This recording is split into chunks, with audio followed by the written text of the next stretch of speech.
Today, we're going to Guyana, and so the first thing that we need to do is a short study of what the country looks like and where it's at.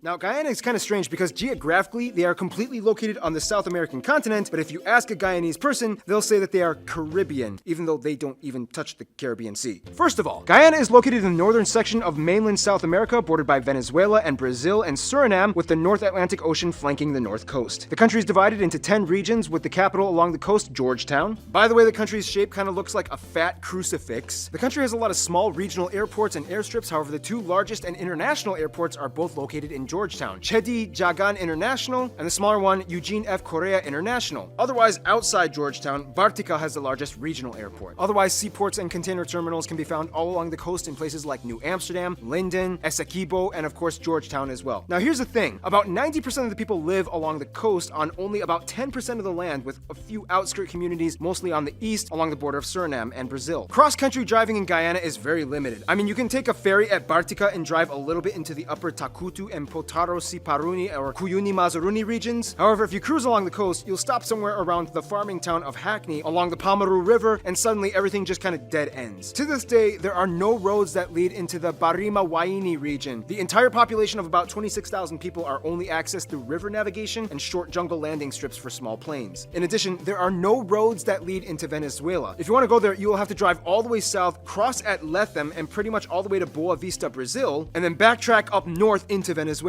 This is because they kind of have a partially ongoing dispute with Venezuela. Basically, Venezuela believes that everything west of the Essequibo River should be theirs. Guyana was not having it. Basically, they signed an agreement in Geneva in the 60s, but it didn't really do anything, and today Venezuela is kind of like, okay, fine. I guess the land is kind of yours now. Hey, stop building a military base on Ankoko Island. That's our territory. And then in 2011, Guyana was like, hey, UN, I'd like to extend my coast about 150 nautical miles, please. No, that's our water claim. No, it literally juts out from our coast, and all nations are entitled to an exclusive economic zone. Okay.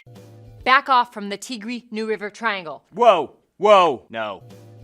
Okay, let's agree to withdraw our military forces from the region. Okay, yeah, sure. Okay. Psych! oh, South American countries, always fighting over land you will never inhabit. Otherwise, some top notable sites and landmarks include places like St. George's crumbling colonial townscape with St. George's Cathedral, Dembrara Harbor Bridge, one of the longest floating bridges in the world, the headquarters of CARICOM, or the Caribbean Community, the Umanayana Building, the Staubrook Market, Walter Roth Museum, Zoological Park, Georgetown Lighthouse, Pandama Winery, and the Radha Krishna Mandir Hindu Temple. Oh my gosh, there are so many cool spots in a place that's like mostly made up of unexplored jungle. Let's see, agriculture and mining has been the most important economic activity, with sugar, bauxite, rice, and gold making up about 3/4 of all export earnings. Yes, gold. Gold? Gold? Did someone say gold? Well, yes, there is gold in the Guyanas. The Guyana Shield extends from Brazilian Guyana over to French and Dutch Guyana, and this is British Guyana. And then in the far west, the Guyana Shield includes a good chunk of Venezuela. There is a relatively thin seam of gold that goes all the way across all of those countries. That gold is historically important, and we're coming back to it. Now you probably know quite a bit about Sir Walter Raleigh. Sir Walter is probably best known as the guy who laid his cloak down so that the Queen could walk over a mud puddle on his cloak. And he's pretty well known as one of the of Elizabeth's favorites in court. Periodically, he kind of goes in and out. And you also probably know him for as far as tobacco is concerned. Raleigh, North Carolina, for example, is named after him, and he was one of the patrons of one of the first English colonies in the Americas, Roanoke Colony, the lost colony. That was his. He really liked tobacco, and the story is that he was one of the first people in England to smoke tobacco. He was smoking his pipe one day in one of his manor houses, and it's a little unclear just exactly which one it was. And one of his servants thought that he was catching on fire, and so he fetched a bucket of water and threw it on Sir Walter. I don't know what happened to the servant after that, but I do know that it was one of those rather shocking events that tends to get remembered in history. Sir Walter's family was not always wealthy. His father was intensely Protestant, so much so that during the reign of Queen Mary, that he had to go into hiding in a tower, and his hiding in a tower greatly influenced Sir Walter, and he became also intensely very Protestant. And he got involved in supporting a war when he was very young in Ireland, a siege. And as a result of that siege and the war, he was granted a pretty substantial amount of Ireland in order to become his manor. Now, Walter was not a good administrator, and so he had to give up the manor pretty quickly, and he sold it off to someone else, and he had to find other ways of making a living. Now, Sir Walter needed a job, something to make some real money, and he found something that he was really, really good at. He was really, really good at plundering Spanish ships and colonies in the New World. As a matter of fact, part of his fleet attacked Caracas and actually plundered the city. At about this time, Sir Walter began to take the stories of El Dorado seriously. This is the South American city of gold, where a king, a native king, is clad in gold every day, and he washes it off in a lake. And incidentally, this is a statue of it is in fact a golden statue found in a lake near Bogota, which might represent that very ritual. Sir Walter's attack on the Spanish at Caracas was really just a diversion. He was really headed for Trinidad, where he took the island and the island's governor captive. But the island's governor didn't give him much help in finding El Dorado. Fortunately for Sir Walter, he already had been talking to the governor of Patagonia, who he had captured earlier, and who did help him. The Spanish governor of Patagonia, who helped Sir Walter find information about El Dorado, wasn't supposed to do that. That was against Spanish policy. Now, Sir Walter did have a map of Guyana, and that map did show El Dorado, but it also showed a bunch of other things as well. For example, here on this map, you can see that there's a leopard, there's a tiger, there's a lion, there's an Amazon warrior, a woman warrior, and there's a man with eyes and a face in his chest. But in the middle of the map, there's a lake. The lake is listed as Lake Parime, and in some maps, El Dorado, also known as Mona, is in the northwest, and sometimes it's in the northeast. But nevertheless, El Dorado is listed on the maps of this time, and because that's the city of gold, of course, he wanted to get in there, and he was promising Queen Elizabeth that he would bring back gold, he would discover gold that was the equivalent of the gold that the Spanish were pulling out of Peru at the time. And so he was very aggressively going in there. And in fact, when they got back to England, they had found some pieces of quartz that had indications of gold ore in it. Nevertheless, people weren't really interested in mining gold. They were interested in gold that had already been mined. Because after all, mining gold is messy and dirty and hard work. But if you're simply stealing it from someone else, it's a lot easier to become rich and happy. In any event, not finding the El Dorado, but having some indications of where it might be. Now, while Sir Walter was in Guyana, he made friends with many of the Indian tribes, in fact, formed alliances against the Spanish with them. And that stood him in good stead, and it did tend to keep the Spanish out of his area. As a matter of fact, that's probably a reason why Guyana became British Guyana instead of Spanish Guyana. Upon returning to England, he wrote a book on his discoveries in Guyana. Now, while he was in England, he got himself into trouble. You see, although Elizabeth I was very attached to him, and he married Elizabeth, but unfortunately the Elizabeth that he married was Elizabeth Throckmorton.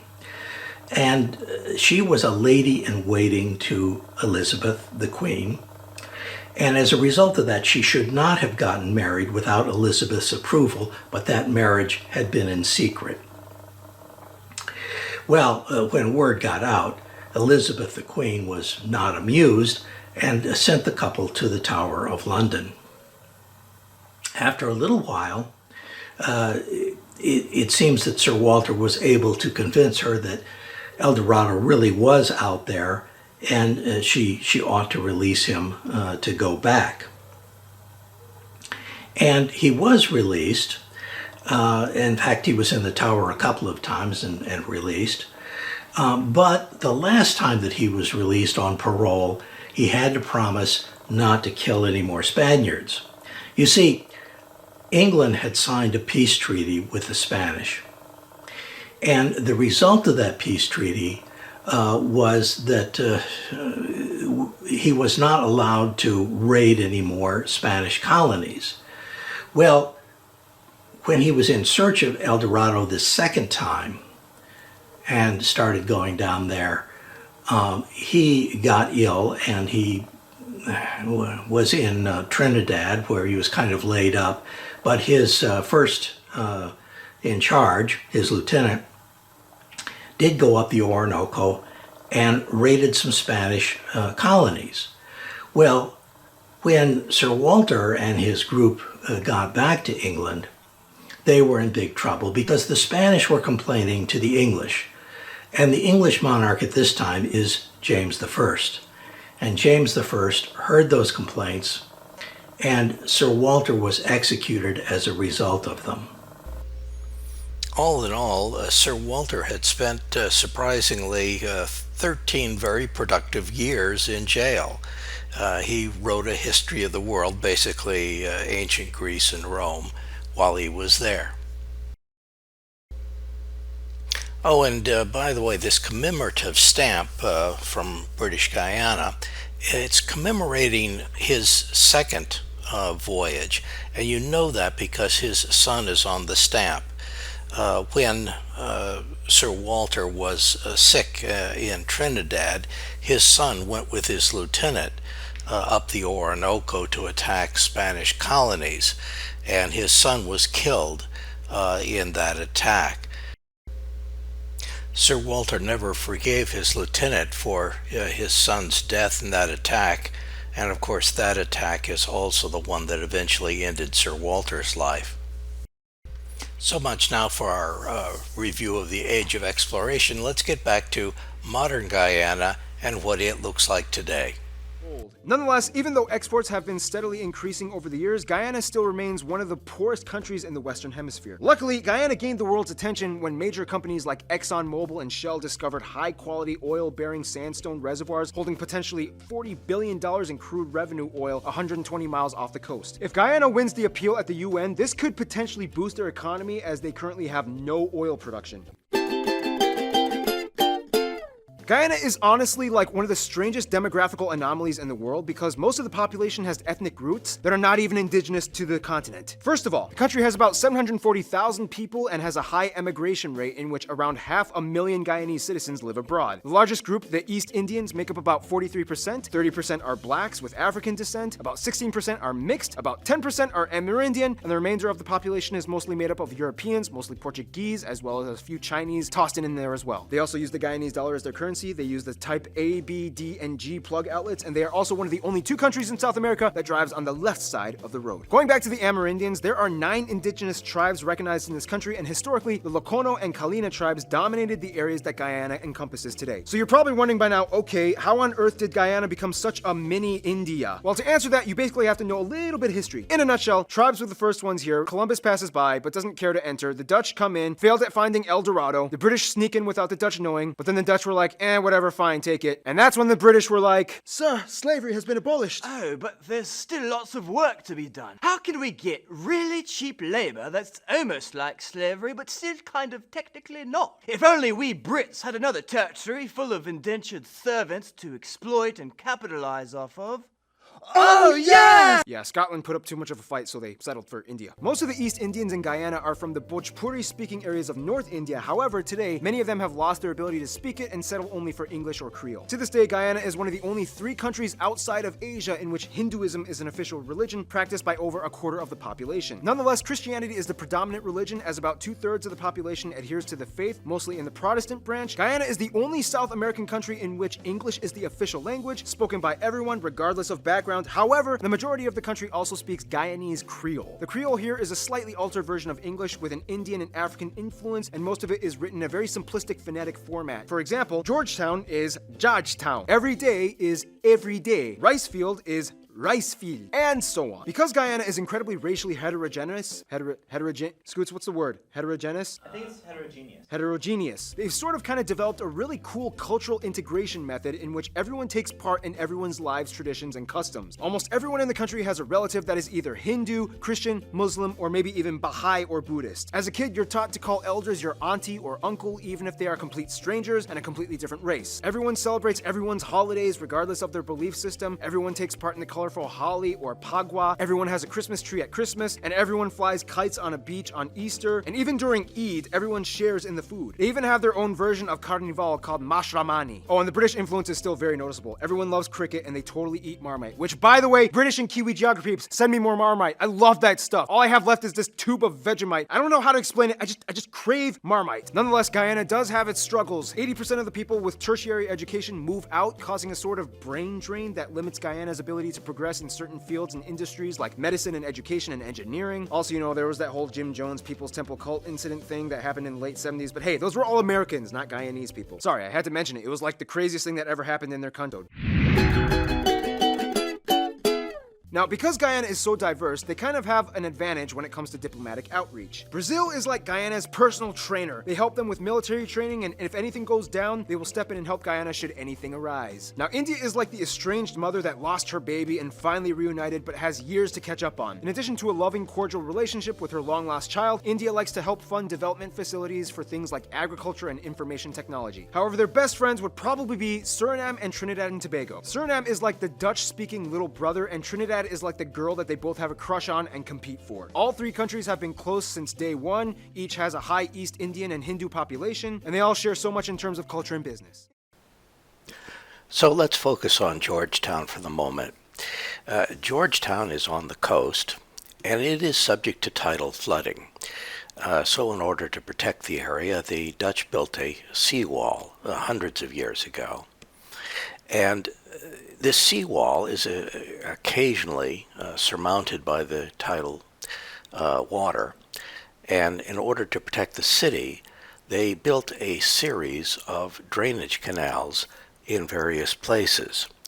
The seawater collects, the excess seawater collects in those drainage canals, and then they wait until the tide goes back down. When the tide goes back down, they have a system of sluices that they use in order to drain the canals so that they'll be ready for the next tidal flooding. When the Dutch left and Georgetown became British, the British continued to use this particular drainage system. It's entirely mechanical, and the gate opens as a result of a counterweight. This system is still in use today. However, it is supplemented by the use of motorized pumps. Some of the old Dutch city survives in one condition or another. This next scene shows a picture of a clock tower in the background, and that clock tower marks the location of the old Dutch market.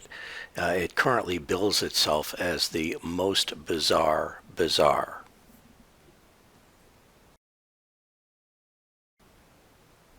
More likely, though, the old colonial buildings that you find in Georgetown are likely to be of the British period. All of these buildings are wooden. Wood was very inexpensive at the time, and some of them have been kept up and some of them have not. This is the City Hall. It has not been kept up. It is in really quite poor condition.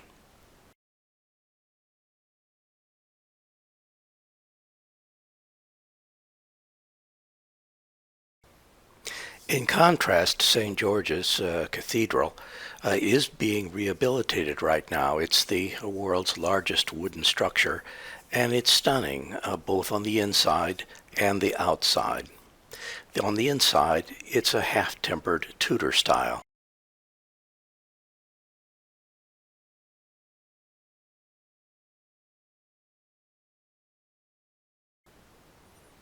And St. George's isn't the only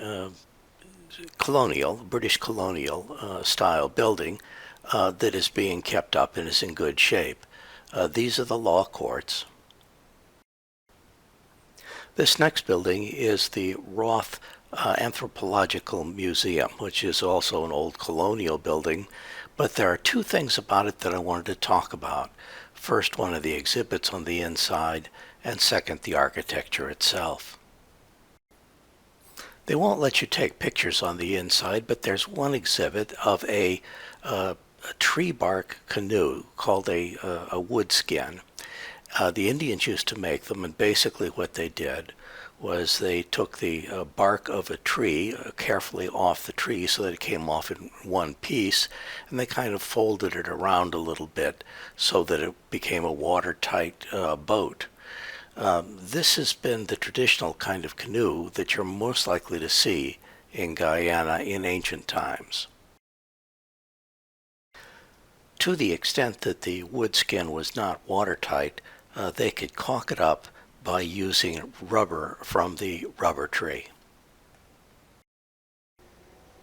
The other thing I wanted to talk about was these shutters on the old colonial buildings.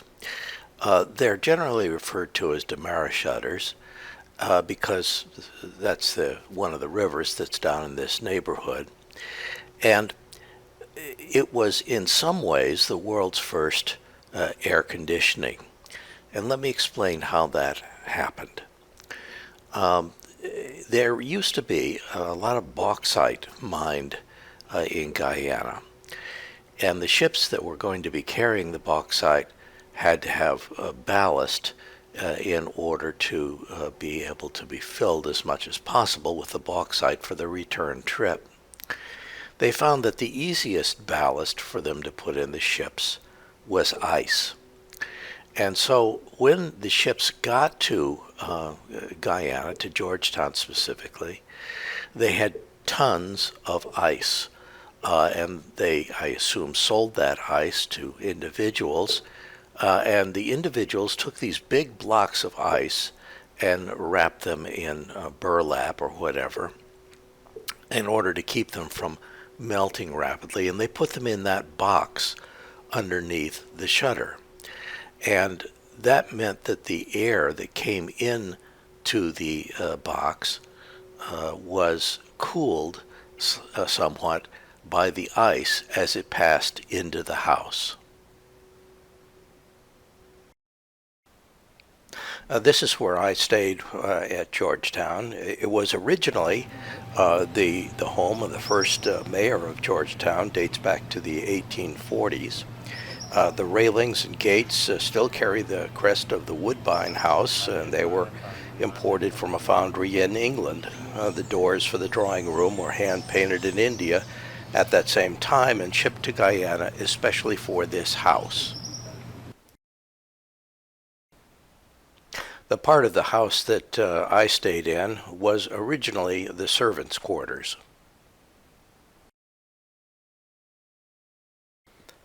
I'm going to be moving on from Georgetown now to speak a little bit about Guyana more generally.